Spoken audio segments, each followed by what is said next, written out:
Right. ఏదైతే గవర్నర్‌ను కలిసిన తర్వాత బయటకొచ్చిన తర్వాత కేటీఆర్ మాట్లాడారు. ప్రధానంగా ఏదైతే సింగరేణి బొగ్గు స్కామ్ కావచ్చు, అలాగే ఏదైతే సోలార్ స్కామ్ కావచ్చు, ఇంకా అనేక స్కామ్‌లకు సంబంధించి పదే పదే ప్రశ్నిస్తున్నా కూడా ప్రభుత్వం నుంచి ఎలాంటి సమాధానం రాకపోవడంతో గవర్నర్‌కు ఫిర్యాదు చేశారు. ఫిర్యాదు చేసిన అనంతరం బయటకొచ్చిన తర్వాత కేటీఆర్ మాట్లాడారు. దీనికి సంబంధించి తాజా అప్డేట్స్ మా కరెస్పాండెంట్ లివిలో అందించడానికి కూడా సిద్ధంగా ఉన్నాడు. లివి చెప్పండి, మొత్తానికి ఓవరాల్‌గా గవర్నర్‌కి పెద్ద ఎత్తున ఫిర్యాదు చేశారు. అలాగే పీఆర్ఎస్ క్యాడర్ కూడా మొత్తం వెళ్ళినటువంటి సందర్భం మనం చూస్తున్నాం. దీనికి సంబంధించి డీటెయిల్స్ ఏంటి?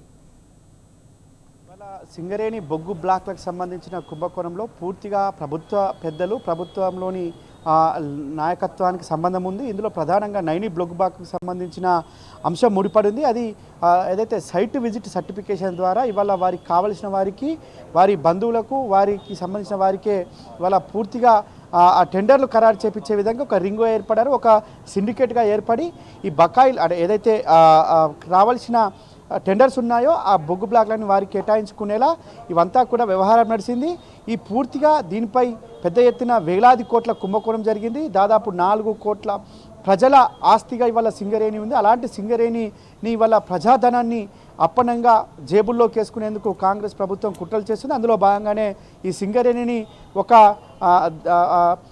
ఒక వృక్షంలా వాడుకుంటున్నారు. పెద్ద ఎత్తున అందులో తీసి ఇవాళ ఏదైతే బొగ్గు బావులకు సంబంధించి వారంతా కూడా జేబులు నింపుకోవడానికి ఇవాళ ప్రయత్నాలు చేస్తున్నారు. దాన్ని ఎట్టి పరిస్థితుల్లో ఇవాళ తెలంగాణ సమాజం కానీ, తెలంగాణకు శ్రీరామ రక్ష అయిన బీఆర్ఎస్ అని ఇవాళ బీఆర్ఎస్ పార్టీ జంగు సైరన్ మోగించింది. అందులో భాగంగానే కుంభకోణానికి సంబంధించిన పలు కీలక అంశాలపైన ఇప్పటికే 4-5 సార్లు మీడియా సమావేశం ఏర్పాటు చేసి నేపథ్యంలో ప్రభుత్వం నుంచి అటు కేంద్ర ప్రభుత్వం 49% వాటా ఉంది, రాష్ట్ర ప్రభుత్వానికి 51% వాటా ఉంది.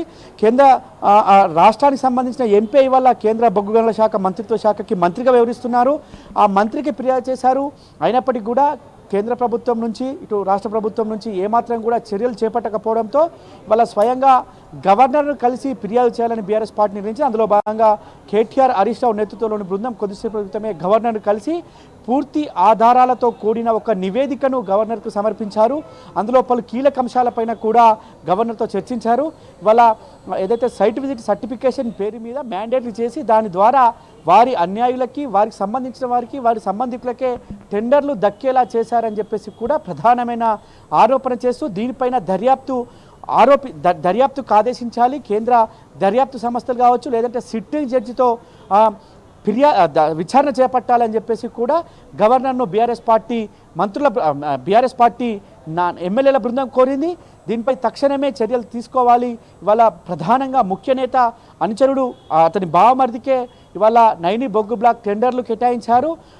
సుజన్ రెడ్డికి సంబంధించిన టెండర్లు కేటాయించడంలో మంత్రుల మధ్య ఇది వివాదానికి దారితీసింది. మంత్రులు ఒకరినొకరు అనుకొని 2 మీడియా సంస్థల ద్వారా ఒకరిపై ఒకరు విమర్శలు చేసుకొని చివరికి కేవలం నైని బొగ్గు బ్లాక్కు సంబంధించిన దాన్ని మాత్రమే ఇవాళ రద్దు చేశారు టెండర్లు. మిగతా 9 బొగ్గు బ్లాక్ల పరిస్థితి ఏంది?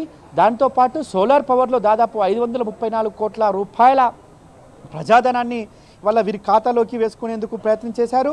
మరోపక్క ఎక్స్ప్లోజివ్ ఏదైతే బొగ్గు బ్లాక్లకు సంబంధించిన పేలుడు పదార్థాలు వాడతారో అవి సెంట్రల్ కేంద్ర కోల్ ఇండియా నుంచి కొనకుండా ఇతర మాధ్యమాల ద్వారా కొని దాన్ని కూడా ఇవాళ కుంభకోణానికి దారితీశారు. దానిపైన కూడా విచారణ చేపట్టాలి. మరోపక్క ఏదైతే డీజిల్ కూడా ఓఎన్జీసీ నుంచి డైరెక్ట్గా పర్చేజ్ చేయొచ్చు. ఓఎన్జీసీ నుంచి తీసుకుంటే తక్కువ రేటుకే వస్తుంది కంపెనీ టు కంపెనీ. కానీ ఇలా ఓఎన్జీసీ నుంచి కాకుండా మరొక ప్రైవేటు ఏజెన్సీ నుంచి తీసుకొని అందులో కూడా కుంభకోణానికి పాల్పడ్డారు. దానిపైన కూడా విచారణ చేపట్టాలి. మరోపక్క జైపూర్ పవర్ ప్లాంట్కి సంబంధించిన అంశం ఉంది. మరోపక్క రామగుండంలో పెట్టబోయే విద్యుత్ పవర్ ప్లాంట్కి సంబంధించిన ఏదైతే జెన్కోతో పాటు సింగరేణి మధ్య ఒప్పందాలు కూర్చుకున్నారు. దానిపైన కూడా ఒక విచారణ జరపాలి. ఇవన్నీ అంశాలపైన కూడా ఒక విచారణ జరిపి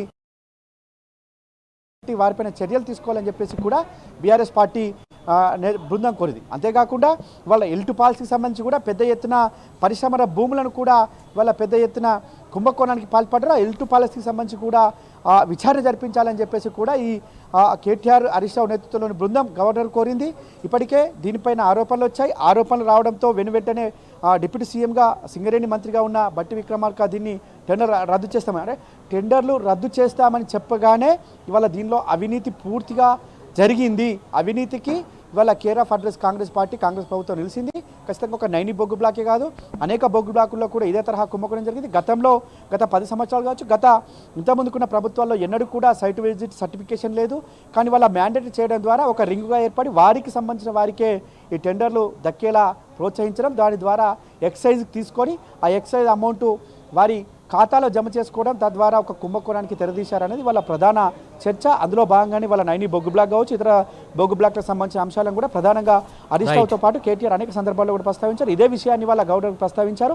ఖచ్చితంగా దీనిపై ఒక చర్యలు తీసుకొని ప్రభుత్వంలో ఏదైతే రాజ్యాంగబద్ధమైన పదవిలో ఉన్న మంత్రులు ఈ విధంగా కుంభకోణానికి దారితీశారు కనుక వారిపైనే తక్షణమే చర్యలు తీసుకోవడానికి కేంద్ర దర్యాప్తు బృందాన్ని కానీ లేదంటే సిట్టింగ్ జడ్జిని కానీ ఆదేశించాలని వాళ్ళ గవర్నర్ కోరిన పరిస్థితి కనిపిస్తుంది. Suresh, thank you level.